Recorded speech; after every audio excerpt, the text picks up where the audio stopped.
Avez-vous un jour essayé de renoncer à vous-même pour plaire votre partenaire? Et à la fin, cette relation que tu protégeais n'a pas abouti? Heureusement, je suis là pour vous révéler quelques vérités. Regardez bien cette vidéo jusqu'à la fin. Parce que beaucoup de personnes confondent encore aimer et se sacrifier, et cette confusion détruit silencieusement de nombreuses relations. Aimer quelqu'un ne veut pas dire s'oublier soi-même.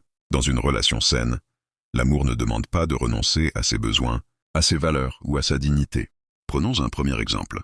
Une personne accepte toujours ce qui ne lui convient pas, par peur de perdre l'autre. Elle dit oui quand elle pense non.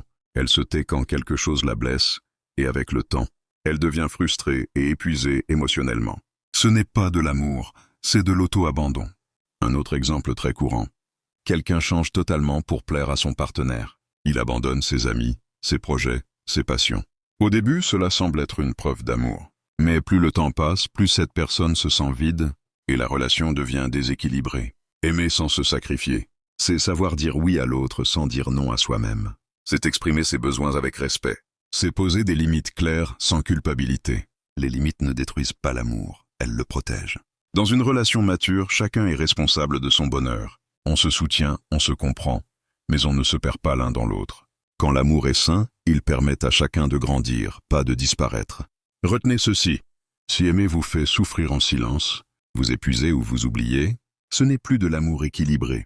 Si cette vidéo vous a parlé, aimez, partagez et abonnez-vous pour plus de contenus éducatifs sur les relations. Et laissez un commentaire avec votre expérience ou vos questions.